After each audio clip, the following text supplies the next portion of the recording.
देश नीति, केवल सच्ची और पक्की खबरें।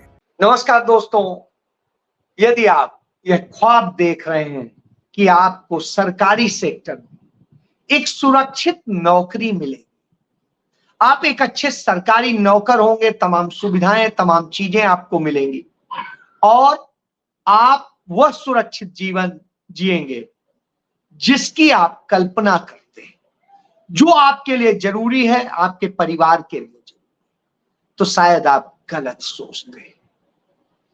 आप गलत सोचते हैं यदि आप सोचें कि हमारे देश की, हमारी सरकार की है, हमारी एसेट है, हमारी कंपनियां हैं, हमारा सब कुछ है, तो आप शायद गलत सोचते हैं। जब यह सब कुछ हो रहा हो, उस वक्त यही सवाल आता है कि आखिर इस तरह से हो क्यों रहा है। आज मैं जब यह बात कर रहा हूं तो इसलिए कर रहा हूं क्योंकि भारत सरकार कुछ इसी तरह सोच रही है। चुनाव के दौरान राहुल गांधी ने न्याय की बात की थी, उस न्याय की बात की थी जो युवा न्याय की बात थी, उस न्याय की बात की थी जो सामाजिक न्याय की बात थी और इस देश के सामाजिक भागीदारी की बात थी। लेकिन आज हालात बिल्कुल उलट है। कांग्रेस की सरकार राहुल गांधी की सरकार नहीं बनी, वो नेता प्रतिपक्ष बन गए। वो सवाल कर सकते हैं, सवाल कर रहे हैं, लड़ सकते हैं, लड़ रहे हैं, लेकिन सरकार आधी अधूरी ही सही नरेंद्र मोदी एनडीए की बन गई और नरेंद्र मोदी सरकार अब दावा करती है संसद से लेके बाहर तक, और अब रूस में भी जाके उसने दावा किया कि अब हमें जनता ने तीसरी बार चुन के भेजा है तो हम 3 गुना ताकत से काम करेंगे। तो आता है काम क्या करेंगे और पिछले 10 साल से क्या कर रहे थे, तो आज इसी की पड़ताल कर लेते हैं। पिछले 10 सालों नरेंद्र मोदी सरकार ने जो कुल रोजगार था सरकारी सेक्टर में, वो करीब 49,000 नौकरियां खत्म कर दी। 49 लाख नौकरियां खत्म कर दी। आप कहेंगे कैसे, तो आप देख लीजिए, किसी भी सेक्टर में चुन लीजिए। आप यदि रेलवे में देखेंगे तो रेलवे में 3.5 लाख नौकरियां खत्म हो गई। आप बैंकिंग सेक्टर में देखेंगे तो बैंकिंग सेक्टर में भी 2.25 लाख नौकरियां खत्म हो गई। तो ये 2 सेक्टर मैंने बताया। इसके अलावा तमाम सेक्टर हैं, चाहे सेना के हों, चाहे दूसरी जगह हो, तमाम जगह नौकरियां खत्म हो। और अब जहां नौकरियां मिल रही हैं वो कॉन्ट्रैक्ट पे मिल रही, आउटसोर्स पे मिल रही और अग्निवीर बन रहे हैं। जी हां, वही अग्निवीर जिसकी चर्चा संसद में भी हुई और संसद के बाहर भी हो रही है। वही अग्निवीर जिस पर चर्चा शहीद अंशुमान सिंह की मां ने भी करी। तो आप इससे समझ सकते हैं कि नरेंद्र मोदी सरकार सभी को अग्निवीर बनाना चाहती है। अब किसको किसको बनाना चाहती है समझ लीजिए। वो व्यापारियों को भी अग्निवीर बनाना चाहती है, वो निजी सेक्टर में भी नौकरी करने वालों को अग्निवीर बनाना चाहती है और सरकारी सेक्टर में भी बनाना चाहती है। उसने इसकी शुरुआत कर दी थी। अब आईएएस ऑफिसर्स के जो कैडर के तमाम सारे ऑल इंडिया सर्विसेज के पद होते थे, उनमें से तमाम पदों पर अग्निवीर बैठाए जा चुके हैं, जिसे लिटरल एंट्री कहते हैं। उसके जरिए सीधे डायरेक्टर लेवल पे, डिप्टी सेक्रेटरी लेवल पे, ज्वाइंट सेक्रेटरी लेवल पे और इस लेवल पर लोगों की भर्तियां की गई और वो भर्तियां जिस तरीके से हो रही वो आप देख सकते हैं। तो वैसे ही है कि इतने दिन का कॉन्ट्रैक्ट है, इतने साल का कॉन्ट्रैक्ट, ये सुविधाएं मिले उसी तरीके, क्योंकि इससे सरकार अपनी लायबिलिटी से बचना चाहती, जिम्मेदारियों से बचना चाहती। तो अब वो इसके लिए एक और चीज कर रही है। आपको याद होगा 1853 में जब अंग्रेजी हुकूमत के दौरान, यानी जो उस समय ईस्ट इंडिया कंपनी थी, उसने हमारे देश में रेलवे की शुरुआत की थी। आज वो रेलवे बेचने का काम चल रहा है। इस देश के अंदर जो 2019 में बजट पेश किया गया था, उसमें बताया गया था कि भारत के अंदर 348 पीएसयूज हैं, और 348 पीएसयूज की जब बात हुई थी, तब आज यदि आप बात करेंगे कितने पीएसयू हैं, तो आपको पता चलेगा वो पीएसयू की संख्या अब 210 बची है। यानी सिर्फ 210 बचे, बाकी कहां चले गए आप पूछेंगे। तो कुछ को बेच दिया गया, कुछ का पूरी तरीके से खत्म कर दिया गया, कुछ का मर्जर कर दिया गया, और न जाने क्या क्या किया। दलील दी जाती है कि इसकी शुरुआत मनमोहन सिंह ने की थी, नरसिम्हा राव सरकार में हुई थी 1991 में, बिल्कुल हुई थी, लेकिन तब निजी हाथों में नहीं बेचा जाता था। विनिवेश का मतलब होता था कि तमाम कंपनियों के स्टेक इसके लेके किसी दूसरी सरकारी कंपनी में, दूसरी सरकारी कंपनी के तीसरी सरकारी कंपनी में, इनमें इस तरह से मर्जर होता था जिससे उसे खड़ा किया जा सके और वो भी दोनों चल सके, एक साथ चल सके, जो समान नेचर के। इस तरह से करके किया जाता था, निजी हाथ में नहीं बेचा जाता। कि आज जैसे एयर इंडिया हो, इंडियन एयरलाइंस हो, टाटा को बेच दी गई।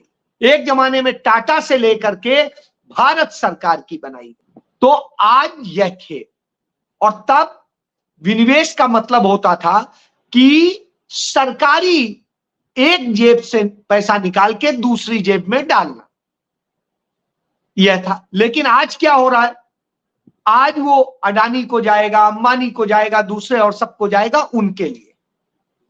पहले उस कंपनी को इतना घाटे में ले जाया जाएगा, और उसके बाद में दिखाया जाएगा इतने घाटे में, और इसको हम अब बेच रहे हैं। और बेचने के लिए एनसीएलटी के जरिए जब बेचेंगे हम, तो बेचने में वही जो 100 रुपए की कंपनी होगी, वो हम 10 रुपए में बेच देंगे। यह खेल चल रहा है, उसके स्टेक्स ऐसे बेचे जा रहे हैं। तो वह खेल चल रहा है। अब मोदी सरकार अपनी तीसरी पारी में इस देश की जो बची कंपनियां हैं, उनकी संख्या वो 3 दर्जन में समेट देना चाहती, यानी 3 दर्जन से अधिक ना रहे। उसमें बैंक भी हैं, उसमें और भी दूसरी चीजें। वैसे ही 12 बैंक खत्म की जा चुकी हैं, 1 दर्जन बैंक। सोचिए आप, इंदिरा गांधी ने इस देश में पूंजीपतियों से लड़के नुकसान उठा करके इस देश की बैंकों का राष्ट्रीयकरण किया, साहूकारों से हमारे देश के लोगों को बचाया था, उद्योग धंधे आगे बढ़े। इस देश में सरकारी सेक्टर में किस तरीके से ला करके तमाम इंश्योरेंस कंपनीज को और लोगों का जीवन सुरक्षित किया था।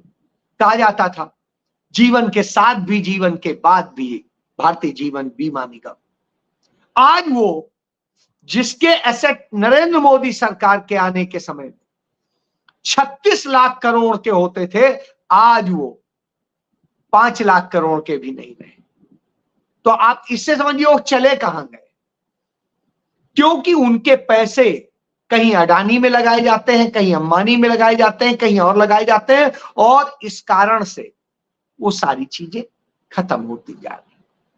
तो धीरे धीरे जो पूंजी उनको दी जाती है, और फिर उसी पूंजी से वो कमा के उसमें स्टेक्स खरीदते। यह मॉडल है। इसी मॉडल में जिस तरीके से हो, चाहे एटॉमिक एनर्जी का क्षेत्र हो, स्पेस का क्षेत्र हो, डिफेंस का क्षेत्र हो, ट्रांसपोर्ट का क्षेत्र हो, टेलीकम्युनिकेशन का क्षेत्र हो, पावर का क्षेत्र हो, पेट्रोलियम का क्षेत्र हो, और इंश्योरेंस और फाइनेंशियल इंस्टीट्यूशंस का क्षेत्र हो, इन सारे सेक्टर्स में कैसे प्राइवेट करना है, कैसे निजीकरण करना है, उसके लिए यह सरकार काम कर रही यह सरकार तमाम इंटरप्राइजेस को जो भारत सरकार के हैं, केंद्र सरकार के, उनको खत्म करने की दिशा में चल, और इसके साथ साथ जहां जहां भारतीय जनता पार्टी शासित शासन है तमाम राज्यों में, वहां पर भी इस पर काम चल। तो तमाम यह जो बड़ी मुश्किलों से जोड़ के बनाए गए थे तमाम इंस्टीट्यूशंस, उन्हें, उन कंपनियों को, उन इंटरप्राइजेस को जो सरकारी क्षेत्र के थे, हमारे आपके पैसे के थे, उन्हें खत्म किया जाए। यानी यहां आपकी नौकरी का खेल खत्म है। अब जहां जहां आपको नौकरी मिलती है, मान लीजिए आप रेलवे की बात करें, रेलवे में एक उदाहरण देता हूं। 2019 में पोस्ट निकली भर्ती के लिए, एडवर्टाइज हुआ, लोगों ने उसकी भर्ती के लिए, डी ग्रेड की पोस्ट थी, उसमें कहा गया एक टेस्ट होगा और उसके बाद में लोग तैयारी करें। 2022 में आकर के कहीं टेस्ट होता है, 2022 में, 2019 में आपने अप्लाई किया, और जब टेस्ट होता है उसके बाद में आता है कि एक और अब टेस्ट होगा, उसमें अमेंडमेंट कर दिया है, नोटिफिकेशन कर दिया, तो इस तरह बढ़ा दिया। अब जब 3 साल कोई पद खाली रहता है तो उनमें तमाम पद एबॉलिश हो जाते हैं, तो उससे बहुत से पद खत्म होते हैं। तो इस तरह से करके सरकार ने नौकरियां खत्म की। अब जो नौकरियां हैं उनमें चल रहा है कि नहीं, सरकार अब लायबिलिटी नहीं लेगी, सरकार आउटसोर्स करेगी कंपनियों से, और उस आउटसोर्सिंग की व्यवस्था में, जैसे तमाम सारी जगह आप देखेंगे कि अब सरकारी विभागों में एक कोई भी एक कंपनी हो जाती है, वो आउटसोर्स करके, उनसे कहा गया हमें 10 पीएन चाहिए, उन्होंने 10 पीएन आपको सप्लाई कर, उनका जो भी कुछ करना है वो कंपनी करेगी, वही सैलरी देगी, ये सिर्फ कंपनी को ठेके के उतने पैसे दे, खेल खत्म। आप अब कृपा पे जी रहे हैं, इनकी एक शिकायत होगी आपको हटा दिया जाएगा, आपकी कोई सोशल सिक्योरिटी नहीं। इसी तरीके से पहले सरकार यदि कॉन्ट्रैक्ट पे रखती थी तो सीधे कॉन्ट्रैक्ट पे रखती थी, तो आपके ऊपर कुछ वेजेस और उसके नियम लागू होते थे। अब वो भी खत्म हो, उसमें एक संभावना भी रहती थी कि कुछ समय बाद आप परमानेंट हो जाते थे, आप बेलदार हो जाते थे। आज वो सिस्टम बिल्कुल धीरे धीरे खत्म कर दिया है। तो यह स्थिति हमने सेना में अग्निवीर को देखा ही, जिस तरीके से 4 साल के लिए आपको रखा जाएगा, 4 साल में आप ट्रेनिंग भी करेंगे, 4 साल में आप नौकरी भी करेंगे, और करेंगे यदि आपके साथ कुछ हो जाता है तो बीमा कंपनी देगी, सरकार का एक सर्टेन अमाउंट है, वो भी कितने दिन में मिलेगा। हमने अभी देखा अजय सिंह के मामले में कि वो पैसा भी नहीं मिला 6-6 महीने। तो इस तरह से होता है। तो ये खेल चलता है। बीमा कंपनी कौन है? प्राइवेट कंपनी है, सरकारी कंपनी नहीं, प्राइवेट कंपनी। यानी निजी कंपनियों को बिजनेस देना है, निजी कंपनियों से कराना है और उसका बेनिफिट लेना है।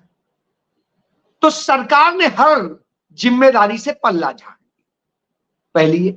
तो अब आप मरिए, आपको जो है कंपनी दे देगी, आपकी हमारी कोई लायबिलिटी नहीं होगी, हमने एक सर्टेन आपको कंपनसेशन देना है, वो साल 6 महीने में देते रहेंगे आराम आराम से, और आप देखिए जाके अपना खुद देखिए। तो इस तरह से स्थिति। अभी उत्तर प्रदेश सरकार ने इसी के लिए रिपोर्ट मांगी अपने सभी विभागों से कि आप अपने आप बताइए कि आपके विभागों में कितने कितने क्या पद खाली हैं, उनको कैसे किया जाए। तो अब वो आउटसोर्स से भर्ती किए जाते। इसी तरीके से टीचर्स को भी अब आउटसोर्स से भर्ती किया जाए।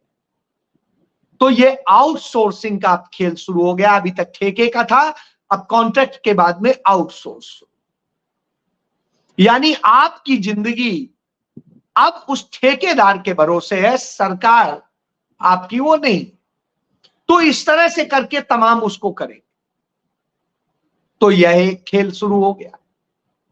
इसके बाद जिस तरीके से पद खत्म किए गए हैं, अभी पता है हमें कि 36 लाख पद खाली पड़े। राहुल गांधी, मल्लिकार्जुन खड़गे बार बार यह मुद्दा उठा रहे हैं कि इतने पद खाली पड़े हुए हैं, इन्हें भरा क्यों नहीं जा रहा। न भरने से, जैसा मैंने बताया, एफ एंड आर का रूल है कि 3 साल पद खाली रहता है तो उसके बाद में वो औचित्यहीन मान लिया जाता है और उनमें से तमाम पद खत्म कर दिए जाते हैं। आज उसी तरीके से कि इस तरह से लाखों पद ऐसे हैं जो खाली पड़े होने के कारण खत्म हो गए। अब जो बचे हैं उनमें भर्ती की यह प्रक्रिया अपनाई। यही वजह है कि अभी 3 बैंकों के लिए नौकरी निकली और जब 3 बैंकों के लिए Punjab national bank, UCO bank, central bank of India, तो 6,000 पद निकले और इन 6,000 पदों में कोई भी परमानेंट पद नहीं। आपका एक टेस्ट होगा, ऑनलाइन टेस्ट होगा और उसके बाद में आपको भर्ती कर लिया है, आप काम करेंगे, वो कॉन्ट्रैक्ट पे रहेंगे और वो कॉन्ट्रैक्ट चलता रहेगा और उसके बाद में फिर देखा जाएगा क्या करना। यानी जब ये कंपनियां बेची जाएं तो आपको कोई दिक्कत उस कंपनी को ना हो कि हमें कर्मचारी हटाने में और क्या है। आप याद करिए जब एयर इंडिया और एयरलाइंस को बेचा गया था तो यही कहा गया था कि नहीं, हम कर्मचारी नहीं हटाएंगे और उसके बाद में फिर क्या हुआ, साल भर बाद सारे कर्मचारी धीरे धीरे हटा दिए और नए हो गए। यह है अब। तो अब यह तमाम विभागों में करने की पूरी नीति तैयार की गई। उस नीति पर आने वाले बजट में आपको तस्वीर दिख जाए। वित्त मंत्रालय के कुछ ऑफिशियल्स से पता चला कि किस किस तरीके से उन्होंने बनाया है। उसके मुताबिक कंपनियां बेचनी है और तमाम चीजों को, डिफेंस में ऑर्डिनेंस फैक्ट्री का प्राइवेट हो रहा है, निजीकरण हो रहा है, दूसरी ओर हो रहा है सड़कें हमने निजी खरीदी हैं, वो ठेके पे हम बनाते हैं और ठेके पे ही होता है, वसूली का भी काम ठेके पे, हमें सिर्फ पैसे से मतलब है, मुनाफे से मतलब है। जमीन जनता की, पैसा जनता का, सब कुछ जनता का, लेकिन जनता को कुछ नहीं मिलेगा। ठेकेदार कमाएगा और ठेकेदार शोषण करते हुए आपको नौकरी देगा। यह है। इसी तरीके से एयरपोर्ट्स पे देखिए, एयरपोर्ट्स पे सारी सर्विसेज अब आउटसोर्स कर दी गई। अब या तो आप एयरलाइंस के वो है एम्प्लॉय है या एयरपोर्ट अथॉरिटी ऑफ इंडिया के हैं, तो एयरपोर्ट अथॉरिटी ऑफ इंडिया में एक लेवल के बाद में सारे आउटसोर्स वह हो गया। रेलवे में यही काम शुरू हो गया। रेलवे में अब ठेकेदारी पे भर्ती की जा रही और तमाम सर्विसेज आउटसोर्स कर दी गई, चाहे कैटरिंग हो, चाहे और बहुत सारी चीजें हो, वो सब आउटसोर्स कर दी। तो इस तरह से कोई, पहले क्या होता था, भारत सरकार की जो कंपनी है आईआरसीटीसी, उसे दिया जाता था कॉन्ट्रैक्ट, यानी कमोबेश रहता सरकार के ही पास था, इस जेब से निकाला उस जेब में दिया, वो उसकी पूरा संचालन करती थी कंपनी एक्ट के तहत। आप अब क्या किया है कि आप निजी कंपनी से हो, वो सिर्फ नोडल एजेंसी होगी और नोडल एजेंसी की तरह से करेगा। तो इस तरह आपके रोजगार खाने की व्यवस्था कर और उसके लिए बड़ी तेजी से काम करें। क्यों? इससे कारपोरेट को फायदा होता है, उसे इंश्योरेंस का भी पैसा मिलता है, उसे तमाम और दूसरी चीजों को मिलता है, आउटसोर्स कंपनी को मिलता है, और जो प्राइवेट कंपनियां चाहती हैं वो उससे प्रशिक्षित लोग ले लेती और बाकी को छोड़ देती। तो यह अपने आप में इस चीज है कि हम एक प्रकार से अपने आप प्रशिक्षण देके तैयार करेंगे और वो जाएंगे कहां, प्राइवेट सेक्टर में काम करेंगे, उनका वो पैसा बचेगा। तो उस तरह की स्थिति अप्रेंटिसशिप टाइप में आपको रखा जाए। इस खेल का नतीजा यह है कि आने वाले वक्त में आप यदि यह उम्मीद लगाए बैठे हैं कि आपको रोजगार मिलेगा, आपको कुछ नौकरियां मिलेंगी, आपका भविष्य सुरक्षित होगा, तो आप भूल जाइए। अब डॉक्टर आउटसोर्स किए जा रहे हैं, नर्सेज आउटसोर्स किए जा रहे हैं, तमाम जांच के लिए आउटसोर्स किए जा रहे हैं। सरकार नहीं अब लैब बना रही। यह हो रहा, तभी राहुल गांधी इस बात की आवाज उठाते हैं और बार बार कहते हैं कि इस सरकार में युवाओं का भविष्य भी खराब है और देश का भविष्य भी खराब। तो अब हम वो सामने देख रहे हैं, तो तैयार हो जाइए। ठेके बंद हुए मजदूर बनने के लिए, बहुत हुई महंगाई पे मार, अब की मोदी सरकार, तो मोदी सरकार देख ली। यह है पूरा मॉडल। जय